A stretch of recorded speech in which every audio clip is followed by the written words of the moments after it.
Hello बच्चों, good evening. Sorry for being late, थोड़ा 10 minute late हैं हम। पिछला क्लास चल रहा था, इसलिए चूँकि पिछला क्लास मैथमेटिक्स का था, इसलिए थोड़ा उसमें क्वेश्चंस बनाने में टाइम लग जाता है। कोई बात नहीं, आपको 10 मिनट के लिए सरवाइव करना पड़ता है। हमारा अगला टॉपिक है एडजेक्टिव। और ये एडजेक्टिव में पिछले क्लास में मैंने प्रोनाउन आपको पढ़ा दिया था। आपको याद होगा कि प्रोनाउन चैप्टर में मैंने सारे डिफिनीशंस पढ़ाए, रूल्स एंड रेगुलेशंस पढ़ाए, उस पर डीपीपी करवाए, क्वेश्चंस बनाए, और आप सब बना भी रहे थे। अभी कोई अगर ऑनलाइन हो गए हैं तो आप बताइए, ऑनलाइन है अगर कोई तो अब बताइए। मेरी आवाज़ आ रही है? काजल एंड रागिनी शर्मा ऑनलाइन है। मेरी आवाज़ आ रही है रागिनी एंड काजल? चलिए मैं स्टार्ट कर लूँ। एडजेक्टिव्स क्या होता है, what do mean by adjective? जब मैं प्रोनाउन पढ़ा रहा था तो शायद आपको याद होगा कि मैंने एडजेक्टिव के बारे में भी थोड़ा बात किया था।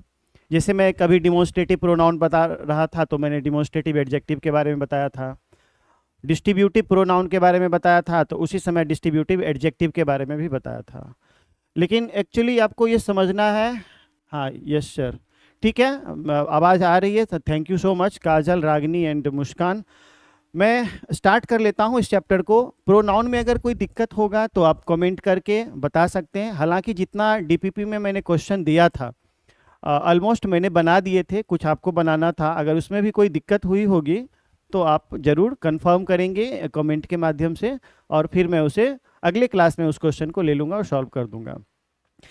मेरा मेन टॉपिक आज एडजेक्टिव पढ़ाना है ग्रामर में, लेकिन ओवरऑल डेवलपमेंट को देखते हुए मैंने आपको बोला था कि ट्रांसलेशन और word power you will have to improve at least 10 word power so that your English language is so appreciable। तो आपको ना वर्ड पावर इंप्रूव करते रहना है, 10 वर्ड पावर एटलीस्ट डेली। और इसके लिए मैंने word power day by day मैं अपलोड कर देता हूँ।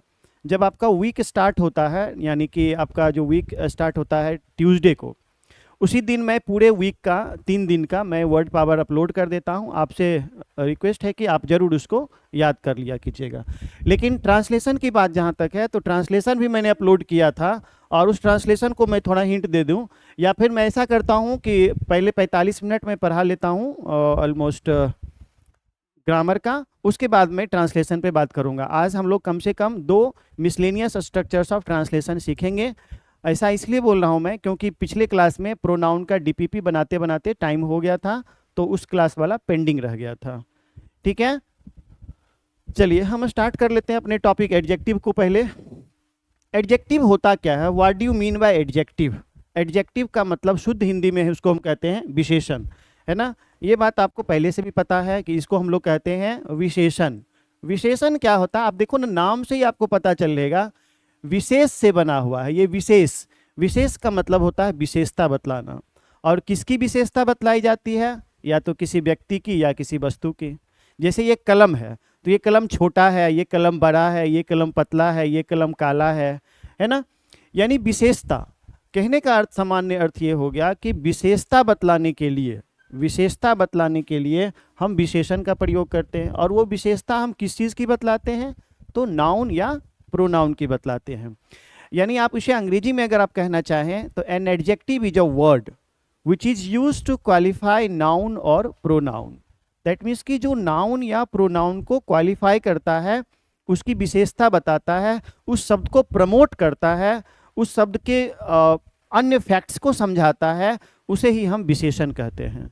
जैसे यह एक कलम है तो यह कलम की क्या क्या विशेषता हो सकती है? यह कलम छोटा है, बड़ा है, पतला है, लंबा है, काला है ना। तो ये सारा जो वर्ड है, जो इसके इर्द गिर्द में सारे वर्ड हैं, वो सारे विशेषण कहलाते हैं, वो सारे एडजेक्टिव्स कहलाते हैं। ठीक है, मैंने यहाँ पे डिफिनेशन जरूर लिख दिया है आपके समझने के लिए। और मैंने आपको बताया कि an adjective is a word which generally comes before noun, जो सामान्यतः नाउन के पहले आता है, टू क्वालिफाई नाउन, उस नाउन को क्वालिफाई करने के लिए। And it is also use to qualify pronoun. Noun को भी क्वालिफाई करने के लिए होता है और प्रोनाउन को भी क्वालिफाई करने के लिए होता है। आइए मैं आपको एग्जाम्पल से समझाता हूं तो ज़्यादा अच्छा रहेगा आपको। जैसे अगर मैं लिखूं Sita is a beautiful girl, Sita is a beautiful girl. मैं एक छोटा सा एग्जाम्पल लिया हूं यहाँ पे। आप गौर करेंगे कि यहाँ पे एक नाउन है गर्ल, और गर्ल की को क्वालिफाई करने वाला एक वर्ड है जिसका नाम है ब्यूटीफुल। इसका मतलब ब्यूटीफुल क्या हो गया, उस गर्ल की विशेषता बतलाने के लिए हो गया, यानी इसका मतलब हो गया सुंदर। सुंदर यानी कि लड़की की विशेषता है कि वह सुंदर है। लेकिन अगर हम इसे इस तरह से करें, अगर ये सेंटेंस लिखें कि she is beautiful, she is beautiful, इस सेंटेंस में ब्यूटीफुल एक एडजेक्टिव है, लेकिन ये किसको क्वालिफाई कर रहा है? इस सेंटेंस में आप देखेंगे कि इस सेंटेंस में सी का मतलब है यहाँ पे वह, और ये लड़की के लिए इस्तेमाल होता है। सी ही का प्रयोग आपको पता है लड़का के लिए होता है। तो सी इज ब्यूटीफुल में सी यानी वह, उस लड़की की विशेषता बताया जा रहा है कि वह सुंदर है, यानी ये प्रोनाउन हो गया। तो आपने यहाँ दो एग्जाम्पल देखा, जिस सेंटेंस में पहले सेंटेंस में नाउन को क्वालिफाई कर रहा था, यानी नाउन की विशेषता बतलाई जा रही थी, और सेकेंड एग्जाम्पल में प्रोनाउन की विशेषता बतलाई जा रही है, यानी सी प्रोनाउन है और प्रोनाउन की विशेषता बतलाने के लिए यहाँ पे ब्यूटीफुल का प्रयोग किया गया है। यानी यहाँ पर ये एडजेक्टिव है और यहाँ पर ये एडजेक्टिव है, ये ब्यूटीफुल जो लिखा हुआ ये एडजेक्टिव है, ये दोनों एडजेक्टिव है, लेकिन एक जगह नाउन की विशेषता बतलाने के लिए यूज किया गया है, तो एक जगह प्रोनाउन की विशेषता बतलाने के लिए यूज किया गया है ना। आपको यहाँ पे दिखे एग्जाम्पल दिया हुआ है, मैंने आपको अपने तरीके से समझाया, आपके एग्जाम्पल यहाँ दिए हुए भी रहते हैं, आप इसको भी देख के समझ सकते हैं। जैसे सी इज ए ब्यूटीफुल वोमेन, आप देखें यहाँ पे ये वोमेन क्या है, नाउन है, और नाउन को क्वालिफाई करने के लिए एक वर्ड ब्यूटीफुल का यूज किया गया है। और यहाँ देखिए सी इज ब्यूटीफुल लिखा हुआ, यानी सी प्रोनाउन है, प्रोनाउन को क्वालिफाई करने के लिए ब्यूटीफुल शब्द का प्रयोग किया गया है। That's why the reason is behind that these words are to be said adjectives, ये शब्द एडजेक्टिव्स कहला गए। ठीक है, अब हम आगे आते हैं कि इसका दो तरह से यूज होता है, यानी किसी भी एडजेक्टिव को हम दो तरह से यूज करते हैं। एक तो होता है हमारा प्रीडिकेटिव यूसेज, जैसे आप समझिए एक एग्जांपल से, जैसे मैं एक छोटा सा एग्जांपल लेता हूं, जैसे अभी जो मैंने लिया था, Sita is a beautiful girl.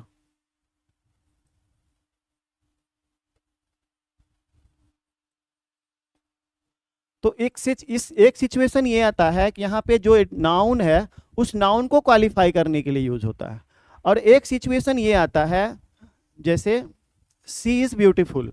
आप देखेंगे, आपको शायद पता होगा इस बात का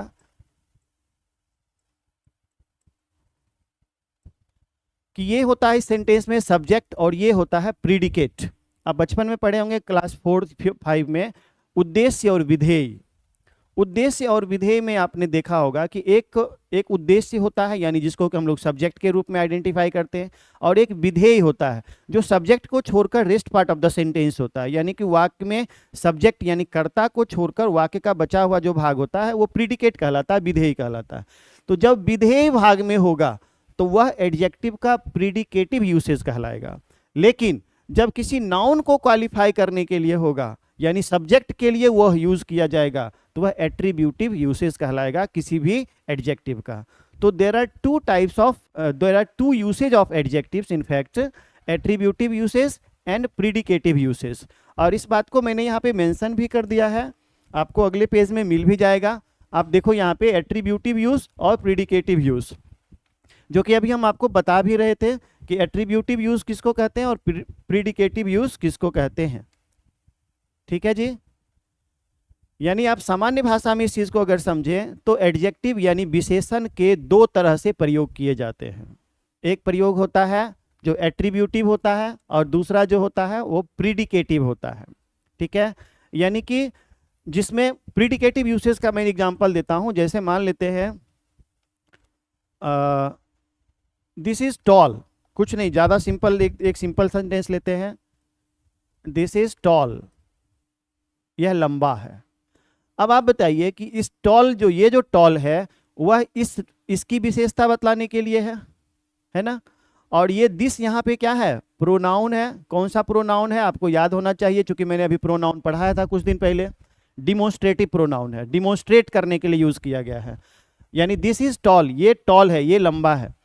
तो आप गौर करेंगे कि इसमें ये सब्जेक्ट के लिए यूज हुआ है और प्रीडिकेट पार्ट में यूज हुआ है। प्रीडिकेट मतलब क्या, सब्जेक्ट को छोड़कर जो rest part of the sentence हो गया उसको क्या कहते हैं, प्रीडिकेट। तो जो सब्जेक्ट को छोड़कर रेस्ट पार्ट में जो यूज हुआ है उस एडजेक्टिव को हम लोग कहेंगे प्रीडिकेटिव यूसेज। और एट्रीब्यूटिव यूसेज का मतलब आपको मैंने बताया था, जैसे उसके नाउन की विशेषता बतलाने के लिए, जैसे एक एग्जांपल लेता हूं मैं, यार उगने में दिक्कत हो रहा है। Sita is a beautiful girl.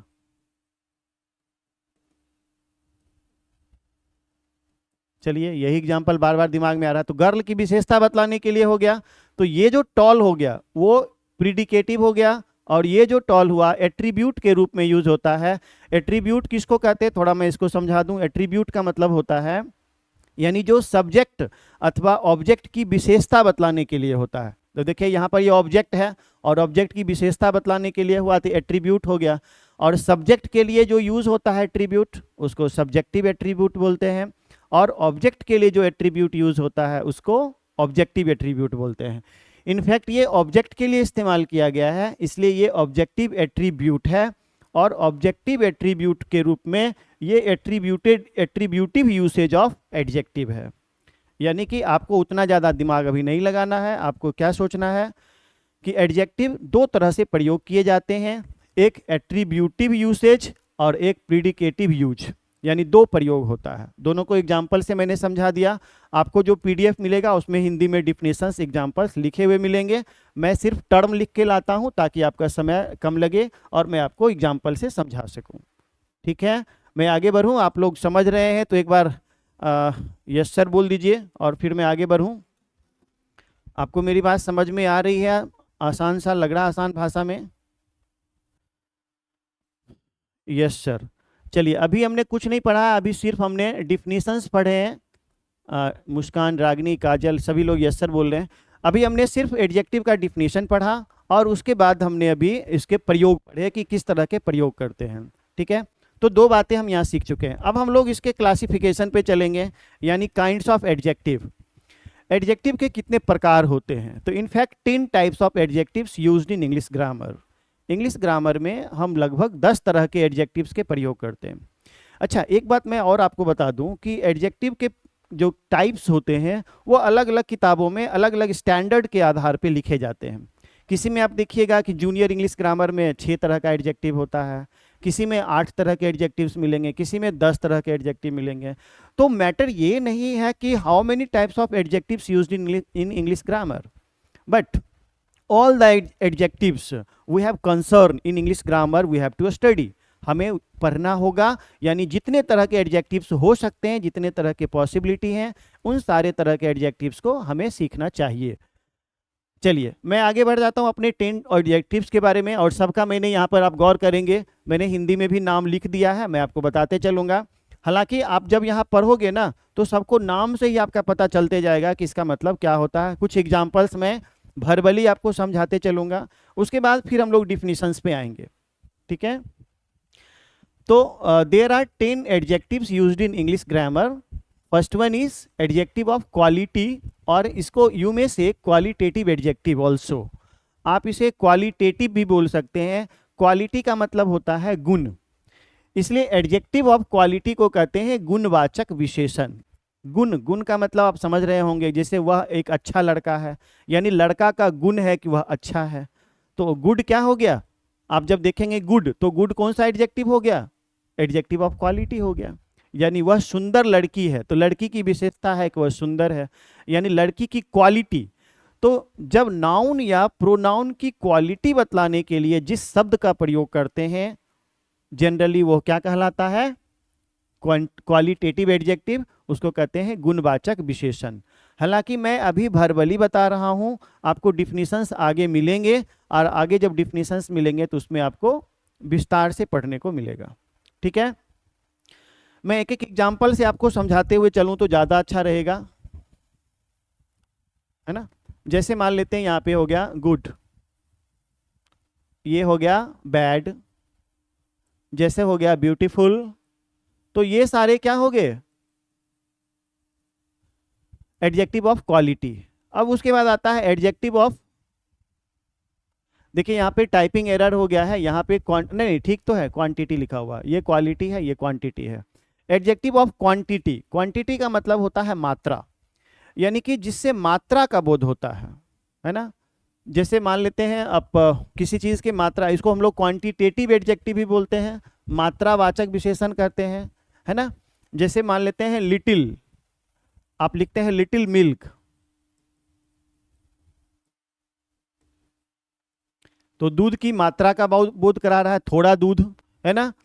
तो कहने का अर्थ ये हो गया कि इस तरह के जितने भी एडजेक्टिव्स होते हैं जो मात्रा को बताते हैं, यानी संख्या को नहीं, मात्रा को, क्वांटिटी को बताते हैं, वो एडजेक्टिव ऑफ क्वांटिटी कहलाते हैं। यानी कि संज्ञा या सर्वनाम, आप बोले तो नाउन या प्रोनाउन के क्वांटिटी को बतलाने वाले एडजेक्टिव क्वांटिटेटिव एडजेक्टिव या एडजेक्टिव ऑफ क्वांटिटी कहलाते हैं। ठीक है। उसके बाद हमारा देखिए तीसरा नंबर है एडजेक्टिव ऑफ नंबर का, संख्यावाचक विशेषण, यानी सामान्य रूप से जिसपे संख्या का बोध होता है। हाँ, some, much, example, etc. Ragini Sharma बिल्कुल सही बता रही हैं। हालांकि हम लोग डिटेल से अभी नहीं कर रहे हैं, अभी हम लोग, मैं आपको बता दिया कि मैं अभी वर्बली कर रहा हूँ, आप एग्जाम्पल सही लिख रही हैं, लेकिन अभी हम लोग क्या कर रहे हैं उसको, जिसमें और भी आते हैं, ऑल आ जाते हैं, मच आ जाते हैं, सम आ जाते हैं, बहुत सारे हैं, लेकिन अभी हम लोग ज़्यादा एग्जाम्पल्स पे नहीं जाएंगे क्योंकि एक लंबा सफ़र तय करना है, इसमें रूल्स भी पढ़ेंगे पहले, अभी तो सिर्फ डिफिनीशन की बात कर रहे हैं। Firstly we will have to know the actual meaning of these adjectives, the actual meaning क्या है, वास्तविक अर्थ क्या है, पहले हम लोग उसको समझ लेते हैं। हाँ रागिनी शर्मा, यस सर, चलिए ठीक है, अभी हम लोग डिटेल पे जा ही नहीं रहे, अभी एक एक एग्जाम्पल लेके आगे बढ़ जाते हैं। एडजेक्टिव ऑफ नंबर, संख्यावाचक, संख्यावाचक क्या होता है, जिससे संख्या का बोध होता है, जैसे 1 2 3 4 ये सब संख्या हो गया। जैसे फर्स्ट, सेकेंड, थर्ड, जैसे एक्चुअली वो दो तरह का होता है, एक होता है डिफिनिट और एक होता है इनडिफिनिट। ठीक है। जैसे अगर हम कहें 1 2, मेरे पास 2 कलम है, तो ये एक निश्चित संख्या होगी कलम की, तो वो डिफिनिट नंबर ऑफ एडजेक्टिव हो गया, डिफिनिट एडजेक्टिव हो गया वो। और definite number of adjective, definite adjective of number. और एक हो गया दूसरा इनडिफिनिट एडजेक्टिव ऑफ नंबर, जिससे कि अनिश्चित मात्रा का, अनिश्चित संख्या का बोध होता है, अनिश्चित संख्या। जैसे मान लेते हैं सम हो गया, और उसके बाद मोर हो गया, ऑल हो गया, इसमें एक निश्चित नहीं है ना, अनिश्चित संख्या है। डिटेल से हम लोग बाद में पढ़ेंगे। जो डिफिनिट एडजेक्टिव ऑफ नंबर होते हैं वह भी दो तरह के होते हैं, एक होता है कार्डिनल, एक होता है ऑर्डिनल। कार्डिनल में कैसे आ गया, जो निश्चित संख्या को बताते हैं, और ऑर्डिनल हो गया जो निश्चित क्रम को बताते हैं। निश्चित संख्या को बतलाने वाले जैसे मान लेते हैं 1 हो गया, 2 हो गया, है ना, ये सब क्या हो गया, एडजेक्टिव ऑफ नंबर हो गए। उसके बाद आता है जो डिफिनिट नंबर है, और इनडिफिनिट के बारे में अगर मैं बात करूं, इनडिफिनिट में पहले कार्डिनल और ऑर्डिनल की चर्चा कर लेते हैं। ये कार्डिनल हो गया, और ऑर्डिनल क्या क्या हो गया, जैसे फर्स्ट हो गया, सेकेंड हो गया, है ना, ये सब हो गया। और उसके बाद एक आता है मल्टीप्लिकेटिव्स। मल्टीप्लिकेटिव्स यानी कि आप कॉम का फॉर्मूला शायद आप बचपन में पढ़े होंगे। कॉम मतलब, COM stands for C for cardinal, O for ordinal, and M for multiplicative. तो this one is cardinal, this one is ordinal, and multiplicative like once, twice, thrice, है ना।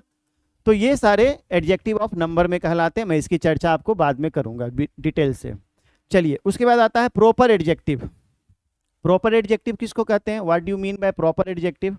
प्रॉपर एडजेक्टिव कहते हैं जिसे व्यक्तिवाचक विशेषण। व्यक्तिवाचक विशेषण क्या होता है, जिससे जैसे इंडियन हो गया, चाइनीज हो गया, पाकिस्तानी हो गया, जिससे कि वहाँ के व्यक्ति का बोध होता है। पाकिस्तान के व्यक्ति क्या कहलाएंगे, पाकिस्तानी, है ना।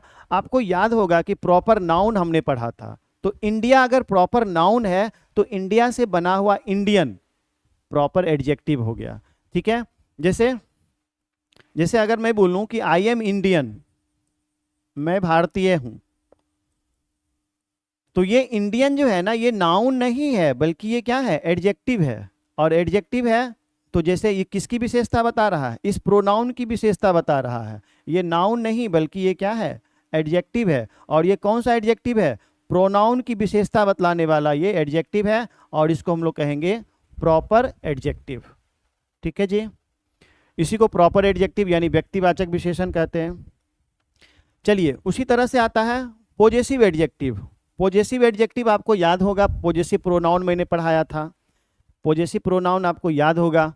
पॉजेसिव एडजेक्टिव जैसे आपको माय, जैसे आपका आवर, जैसे आपका योर, जैसे आपका देयर, जैसे आपका हिज,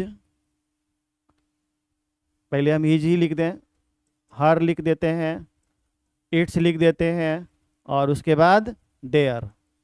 ये सारे पॉजेसिव एडजेक्टिव हो गए। और इसी तरह आपको याद कीजिए, पॉजेसिव प्रोनाउन मैंने बताया था, माय का पॉजेसिव प्रोनाउन क्या होगा, माइन, और आवर का क्या होगा, आवर्स, उसके बाद योर्स, और उसके बाद इसके possessive pronoun his he use होते हैं,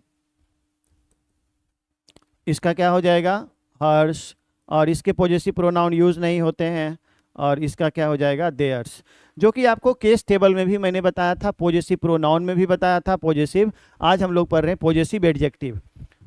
तो ये जो व्हाइट कलर से लिखा हुआ यहाँ पे है, these are possessive adjectives and generally it comes before noun.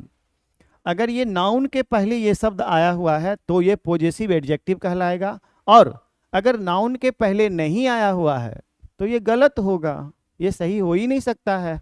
That means कि इन सब शब्दों के बाद यहाँ जो शब्द लिखे हुए my, our, your, his, her, its, their, इन सब के बाद एक नाउन का आना जरूरी है। अगर नाउन नहीं आ रहा है तो वह वाक्य गलत माना जाएगा। जैसे अगर आप कहेंगे दिस इज माय, है ना, यह है मेरा, तो ये वाक्य गलत है। लेकिन जब आप माय के बाद कोई एडजेक्टिव, कोई नाउन लगा देंगे, जैसे आप बोलेंगे दिस इज माय, और इसके बाद कोई लगा देते हैं नाउन यानी पेन, तो ये नाउन लग गया। अब इसका मतलब इस नाउन की विशेषता बताने के लिए, है ना, डिटरमाइन करने के लिए, सर डिमॉन्स्ट्रेटिव एडजेक्टिव को प्रॉपर एडजेक्टिव कहते हैं। नहीं, डिमॉन्स्ट्रेटिव एडजेक्टिव अलग है, मैं आपको आगे आने वाले मिलेगा। डिमॉन्स्ट्रेट करना अलग होता है, मैं आपको आने वाले बताता हूँ। डिमॉन्स्ट्रेटिव एडजेक्टिव दिस हो गया, दैट हो गया, दीज हो गया, दोज हो गया। रागिनी शर्मा थोड़ा सा वेट करिए, आपको मैं बताता हूँ, बस अगले 5 मिनट में हम लोग डिमॉन्स्ट्रेटिव एडजेक्टिव पे पहुँच जाएंगे, फिर उसके बारे में चर्चा करेंगे। Now we are discussing about possessive adjective. अभी हम लोग सिर्फ पॉजेसिव एडजेक्टिव पे डिस्कस कर रहे हैं, ठीक है। तो मैं ये पूछ रहा था, मैं बता रहा था आपको कि दिस इज माय अगर लिखते हैं तो ये गलत हो जाता है। क्यों गलत हो जाता है? क्योंकि ये एक एडजेक्टिव है, और एडजेक्टिव हम जनरली हमेशा तो हम नहीं बोल सकते हैं, क्योंकि प्रीडिकेटिव यूसेज में बाद में यूज होता है। Generally possessive adjective, I am talking about only possessive adjective, possessive adjective generally comes before noun to qualify noun, because it is used to qualify noun, because it is adjective, it is used to qualify noun, that's why it comes before noun। समझ रहे मेरी बात कि मैं क्या बोल रहा हूं? तो इसलिए पेन के पहले अगर हम एडजेक्टिव का प्रयोग यहाँ पे किए हुए हैं माय का, तो ये सेंटेंस सही माना जाएगा और ये सेंटेंस गलत माना जाएगा। ठीक है जी, तो ये था हमारा पॉजेसिव एडजेक्टिव। चलिए आगे बढ़ जाते हैं। अभी तक मुझे लगता है कि सब लोग कूल महसूस कर रहे होंगे, और आगे अब हम लोग अपने टॉपिक पर आते हैं, डिस्ट्रीब्यूटिव एडजेक्टिव। मैं बार बार बोल रहा हूँ, इस बात को ध्यान से समझिए कि अभी सिर्फ मैं ऐसी चर्चा कर रहा हूँ इस पे, अभी मैं डिटेल कर ही नहीं रहा हूँ, अभी डिटेल नहीं कर रहा हूँ। डिटेल करूँगा तो उस पर बहुत सारे रूल आएंगे। जैसे अगर मान लेते हैं कि ऑल का प्रयोग आएगा, तो ऑल एडजेक्टिव के रूप में कैसे करते हैं, सम का प्रयोग एडजेक्टिव के रूप में कैसे करते हैं, लिटिल क्या होता है, ए लिटिल क्या होता है, द लिटिल क्या होता है, फ्यू क्या होता है, वेरी फ्यू क्या होता है, द फ्यू क्या होता है। इन बहुत सारे इसमें टर्म्स हैं, आपको बहुत ही मज़ेदार ये टॉपिक लगने वाला है। हालांकि मैं आपको कोशिश करता हूँ कि ज़्यादा से ज़्यादा चीज़ इसमें कंटेंट्स दे सकूँ, क्योंकि 11th में हमारा टारगेट ये है कि ग्रामर के बेसिक जितने भी हैं, चाहे वो कम्पिटिटिव लेवल तक ही क्यों ना हो, उसको बढ़िया से समझ लेना है, और बहुत आसान भाषा में, ताकि आपको 12th में जाके लिटरेचर पे खास तौर पे ध्यान दे सकें आप। चलिए मैं बात कर लेता हूँ डिस्ट्रीब्यूटिव एडजेक्टिव। शुद्ध हिंदी में देखिए लिखा हुआ व्यष्टिवाचक विशेषण। हालांकि आपको ये नाम थोड़ा अलग लग रहा हो, थोड़ा अजीबा लग रहा होगा, अजीब टाइप का लग रहा होगा। व्यष्टिवाचक लेकिन आपको उतना ज़्यादा दिमाग नहीं लगाना है, आपको अंग्रेजी शब्द से ही ले लेना है। देखिए यहाँ पे डिस्ट्रीब्यूट से बना है, डिस्ट्रीब्यूट, और डिस्ट्रीब्यूट मतलब होता है बांटना, ये आप पहले से भी जानते हैं। तो डिस्ट्रीब्यूटिव एडजेक्टिव आपको याद होगा कि मैंने each, every, either, neither, any, none इत्यादि के बारे में बताया था। मैं आपको थोड़ा सा यहाँ पे हिंट फिर से दे देता हूँ। मैंने जो बताया था डिस्ट्रीब्यूटिव के बारे में, ईच, एवरी, आइदर और नाइदर, है ना।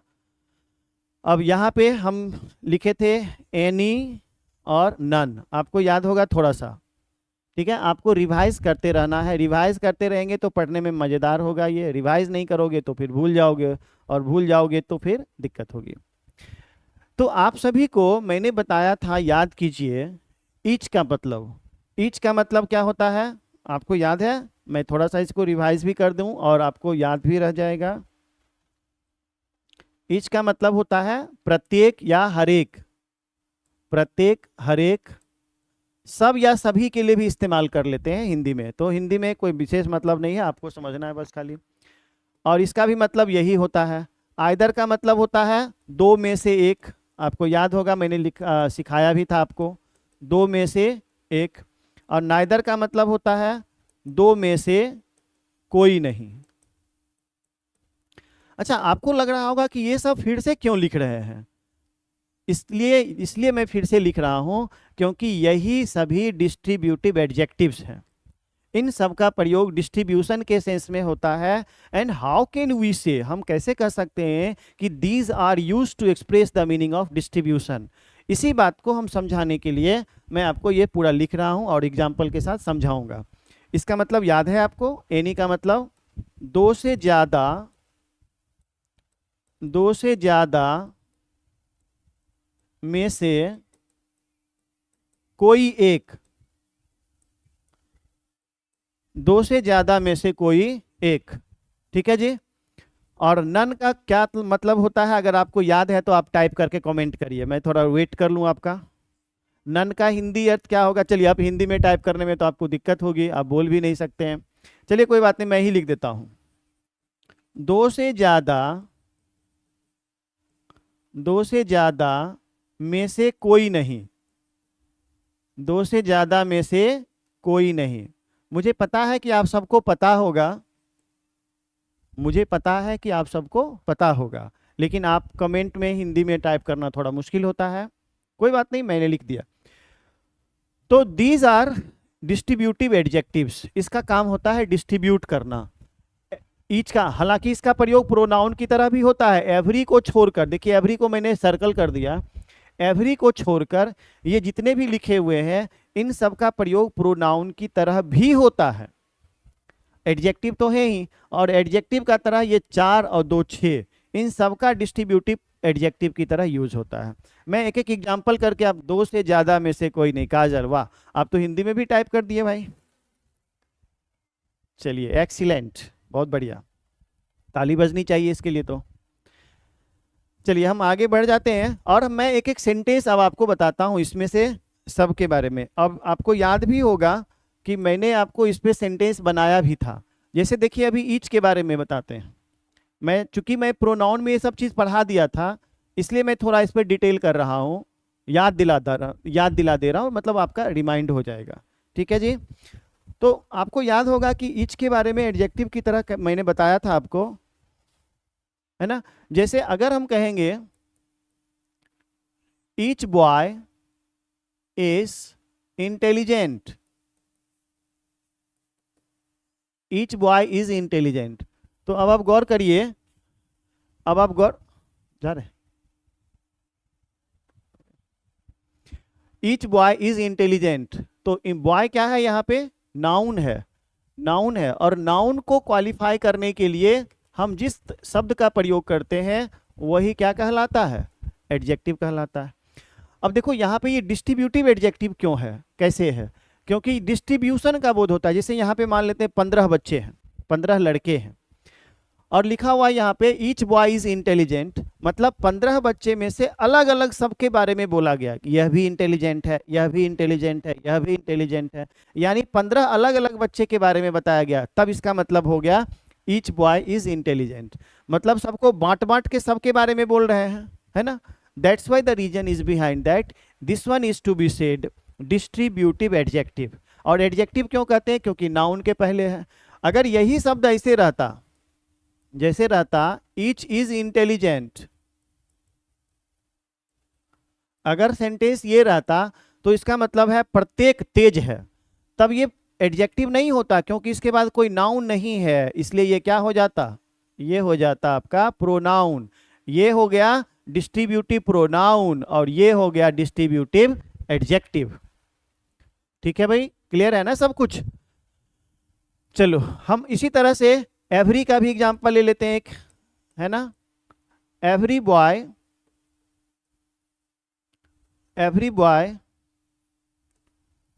wants to go to Patna. देखिए प्रत्येक बच्चा पटना जाना चाहता है। अब आप गौर करेंगे कि यहाँ पे एवरी के साथ बॉय लगा हुआ है, सिंगुलर काउंटेबल नाउन लगा हुआ है इस सेंटेंस में, और यहाँ पे आप गौर करेंगे बॉय के पहले लगा हुआ है और ये डिस्ट्रीब्यूटिव एडजेक्टिव हो गया। ये हो गया हमारा डिस्ट्रीब्यूटिव एडजेक्टिव। ठीक है। अच्छा, मैं अभी टाइम 6:45 बज गया है, तो अभी तो टाइम हो गया उसका वर्ड मीनिंग का बताने का। आप एक बात बीच में बता दो, मैं एक क्वेश्चन कर रहा हूं आपसे कि आप लोग MST rule miscellaneous structures of translation खुद से कर लेते हो या मुझे बताना पड़ेगा? आप एक बार कमेंट करके बताइए तो, ताकि मैं उसका अपने से फिर से प्लानिंग कर सकूं। क्योंकि मैं अपलोड कर देता हूं टाइम टू टाइम, लेकिन आप चूंकि हिंदी में लिखा हुआ है सब कुछ, तो आप कर पा रहे हो खुद से या मुझे करना पड़ेगा? अगर मुझे करना पड़ेगा, कर लेते हैं, रागिनी शर्मा कर लेते हैं, और बोलिए लोग यस सर। तो मुझे बताने की आवश्यकता तो है नहीं, है ना, क्योंकि बिल्कुल ही ट्रांसलेशन हिंदी में लिखा हुआ है। अगर आप कहेंगे कि सर चेक कर दीजिए तो मैं चेक कर दूंगा। देखो इंग्लिश एक ऐसा सब्जेक्ट है ना जिसमें आपको प्रैक्टिस ज़्यादा करना पड़ता है, because practice makes you perfect. तो आप जितना प्रैक्टिस करोगे, मुझे लगता है थोड़ा चीप टाइप का वो बनाना, तो मुझे लगता है आप कर लेते हो। तो मैं ग्रामर ही आगे बढ़ता हूँ, ग्रामर को ही मैं आगे करता हूँ। ट्रांसलेशन आप खुद से वहाँ जो मैं भेजता हूँ बना के, उससे आपको पढ़ लेना है। कभी कभी मैं बीच में आपको ट्रांसलेशन बनवा लिया करूँगा, ठीक है, क्योंकि उसमें थोड़ा बड़ा बड़ा ट्रांसलेशन रहता है रिटन इंग्लिश सीखने के लिए, तो आपको लिखना पड़ता है, और कमेंट में उतना हो नहीं पाता, उतना लंबा लंबा, ठीक है ना। तो अभी आज हम लोग ग्रामर को ही आगे बढ़ा देते हैं। अगले दिन जब हम लोग आएंगे तो हम लोग अब इसको क्या कहते हैं, ट्रांसलेशन का देख लेंगे कि मतलब इस सब पूरे सप्ताह का कितना आप लोग तैयार किए हैं, एक बार हम रिव्यू कर लेंगे। ठीक है, चलिए सभी लोग यस सर दे देते हैं जवाब, तो फिर अच्छा लगता है। ये हमारा हो गया एवरी के बारे में। उसके बाद हम देखते हैं आइदर के बारे में। आइदर, आपको याद होगा कि आइदर का प्रयोग हम दो में से एक के लिए करते हैं। अगर हम ऐसा सेंटेंस लिख दें कि either boy has stolen my pen, तो इसका मतलब हो गया कि दो में से एक लड़के ने मेरा कलम चुराया है। तो अलग अलग बांट बांट के लिखना हो गया, है ना। तो दो में से एक, यानी कि या तो ये या तो ये, दो में से एक। तो मतलब हो गया कि यहाँ सारे सेंस से डिस्ट्रीब्यूशन का सेंस आता है, और इसका मतलब इसीलिए हो गया, देखो यहाँ पे इसके बाद भी हमने सिंगुलर काउंटेबल नाउन लगाया है, और ये नाउन के पहले है, ये नाउन है और नाउन के पहले है, इसलिए ये क्या चीज हो गया, एडजेक्टिव हो गया। ठीक है जी, यानी दो में से किसी एक लड़के ने मेरी कलम चोरी की है। तो इस तरह से आइदर हो गया। फिर हम आते हैं नाइदर पे। अब उसी में लिख देते हैं neither boy has stolen my pen. आज आपको सिर्फ समझना है, अभी आज लिखने के लिए कुछ नहीं है। मैं आपको नोटबुक PDF अपलोड कर दूंगा जिस तरह से प्रोनाउन का किया था, और फिर आपको वहां से आप लिख लेना। ठीक है, नोट्स बनाते रहना, याद करते रहना, और मेरा काम यहाँ पे समझाते रहने का है। अब देखो यहाँ पे neither boy has stolen my pen, यानी दोनों में से किसी ने मेरा कलम नहीं चुराया। तो इसमें भी उसी तरह से डिस्ट्रीब्यूटिव का बोध हो गया। यह भी नाउन के पहले आया है, इसलिए ये क्या चीज हो गया, डिस्ट्रीब्यूटिव एडजेक्टिव हो गया। लेकिन अगर ऐसा रहता, neither has stolen my pen, तब ये किसी नाउन के पहले नहीं आया है, और ये तब क्या हो जाएगा, डिस्ट्रीब्यूटिव प्रोनाउन हो जाता है ये, यानी डिस्ट्रीब्यूशन का बोध हो रहा है। तो उसी तरह से अब दो ही बचा है, तो मैं उसको भी कर ही देता हूं, और वो है हमारा एनी और नन। एनी और नन, ये दो बच गया है। चलिए, एनी का मतलब होता है दो से ज्यादा में से कोई एक। आपको याद होगा, मैंने प्रोनाउन में भी पढ़ाया था, जैसे दो से ज्यादा में से कोई एक, मतलब क्या हो गया, एनी ऑफ देम, या फिर आप लिख देते हैं देम की जगह पे मेंशन ही कर दें, any of the 5 students is excellent.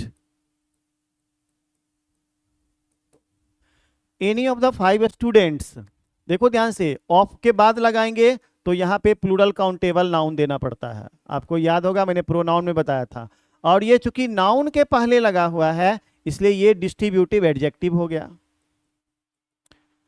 ये डिस्ट्रीब्यूटिव एडजेक्टिव हो गया। ठीक है जी, यानी कि 5 विद्यार्थियों में से कोई एक तेज है, एक्सीलेंट है। 5 विद्यार्थियों में से कोई एक एक्सीलेंट है। तो अब आप बताओ ना, गौर करना कि यहाँ पे प्लूरल काउंटेबल नाउन लगा, तो 2 से ज्यादा तो यानी 5 है यहाँ पे, तो इसका मतलब यहाँ पे क्या हो गया, ये हो गया डिस्ट्रीब्यूटिव एडजेक्टिव। लेकिन अगर ये नाउन का प्रयोग हम नहीं करते, है ना, कोई एक्सीलेंट है, तो एनी इज एक्सीलेंट, तो इसका मतलब क्या हो गया, वो डिस्ट्रीब्यूटिव एडजेक्टिव नहीं बल्कि डिस्ट्रीब्यूटिव प्रोनाउन के रूप में यूज होता है। चलिए, अब हम एक नन का एग्जांपल ले लेते हैं। नन ऑफ दीज आंसर्स, या नन ऑफ दीज ऑप्शंस लिख दो, ऑप्शन जो दिया रहता है ना, option, none of these options is correct, यानी कि इन ऑप्शंस में से कोई नहीं सही है, कोई सही नहीं है। तो अब आप गौर करना, मतलब ए भी नहीं सही है, बी भी नहीं सही है, सी भी नहीं सही है, तो इसका मतलब क्या होगा, नन ऑफ दिस आंसर्स, तो इसका मतलब डी होता है। तो मतलब ये निकलता है कि इन ऑप्शंस में से कोई भी करेक्ट नहीं है ना, कोई भी नहीं है। तो इसका मतलब ये देखिए, इन नाउन्स के पहले आया, और ये प्लूरल काउंटेबल नाउन है, और इसके पहले ये नन आया है, इसलिए ये क्या कहला जाएंगे, डिस्ट्रीब्यूटिव एडजेक्टिव। मुझे लगता है कि अब डिस्ट्रीब्यूटिव एडजेक्टिव के एग्जांपल्स भी आपको समझ में आ गए होंगे, और ये चैप्टर्स, ये टॉपिक भी आपको समझ में आ गया होगा। ठीक है, चलिए, ये सब हम लोग सीख चुके हैं, ये सब हम लोग कार्डिनल ऑर्डिनल सब सीख लिए थे। चलिए, मेरा सॉरी, हम आ रहे हैं अपने टॉपिक पे। हाँ, इसी टॉपिक पे थे हम लोग, यहीं पे थे। तो डिस्ट्रीब्यूटिव एडजेक्टिव सीख लिए। अब डिमोन्स्ट्रेटिव एडजेक्टिव क्या होता है, संकेतवाचक विशेषण, यानी कि जिसमें हम संकेत करते हैं। अभी आप थोड़ी देर पहले रागिनी शर्मा बोल भी रही थी कि डिमोन्स्ट्रेटिव एडजेक्टिव और पॉजेसिव एडजेक्टिव एक ही हुआ, नहीं, ऐसा नहीं है। पॉजेसिव एडजेक्टिव और डिमोन्स्ट्रेटिव प्रॉपर एडजेक्टिव के बारे में शायद आप बोल रहे थे, मुझे याद नहीं है, कमेंट में आपने लिखा था। लेकिन मैं आपको बता दूं कि डिमोन्स्ट्रेटिव एडजेक्टिव क्या होता है, जिसमें डिमोन्स्ट्रेट करते हैं, संकेत देते हैं, पॉइंट आउट करते हैं, दर्शाते हैं, दिखलाते हैं। जैसे ये मेरी कलम है, ये कलम नई है, ये कलम काली है। इस तरह से जब हम किसी चीज को डिमोन्स्ट्रेट करते हैं, पॉइंट आउट करते हैं, दर्शाते हैं, तो उसको हम क्या कहते हैं, डिमोन्स्ट्रेटिव एडजेक्टिव कहते हैं। ठीक है ना, डिमोन्स्ट्रेटिव एडजेक्टिव कहते हैं, जैसे हो गया आपका दिस हो गया, है ना, दैट हो गया, दीज हो गया, दोज हो गया।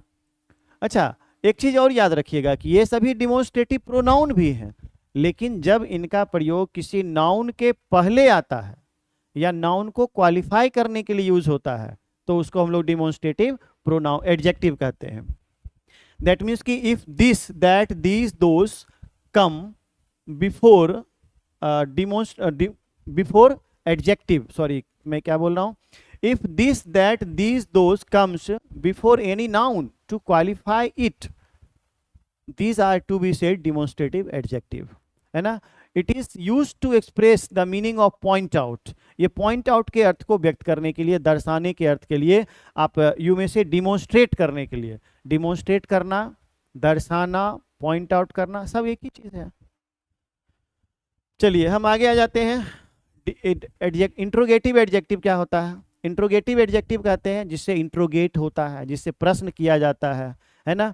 तो आप समझ रहे हैं, जैसे जैसे मैं एक एग्जांपल लेता हूं, which book do you like most, which book do you like most.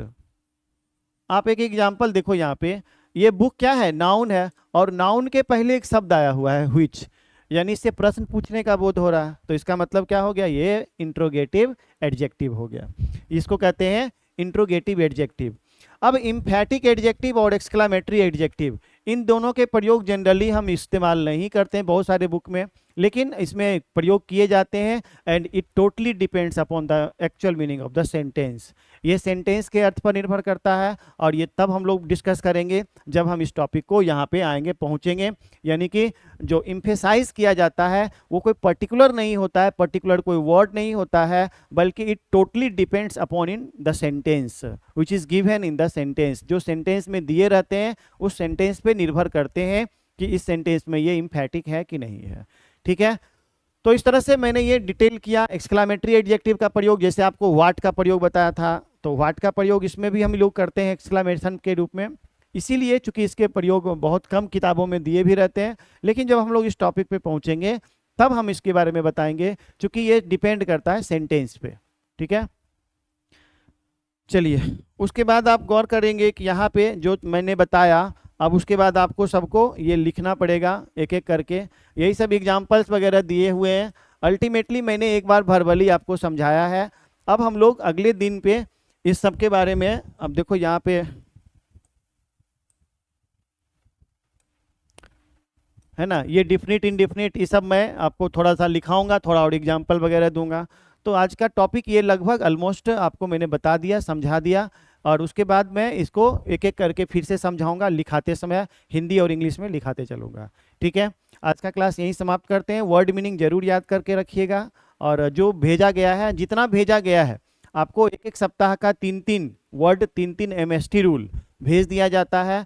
आप उन सारे ट्रांसलेशन को जरूर बना कर रखिए, उन सारे वर्ड्स को जरूर याद करके रखिए. मैं पूछूं ना पूछूं, चूंकि ऑनलाइन क्लास में ये संभव नहीं होता है कि मैं आपसे पूछताछ करूं. ट्रांसलेशन में अगर दिक्कत होगा तो आप जरूर कमेंट करके बताइएगा. चलिए एक बार आप बता दीजिए कि दिक्कत तो नहीं हो रही ना, और मैं क्लास को एंड करूं. अब आज थोड़ा आपका कम देर क्लास हो पाया.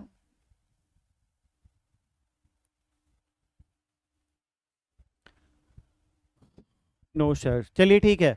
तो इसी तरह से कंटिन्यू रहिए. अगला क्लास में हम लोग इसके डिटेल से लिखेंगे. ठीक है, उम्मीद करते हैं समझ में आ गया होगा. ठीक है, thank you so much class करने के लिए, एंड गुड नाइट.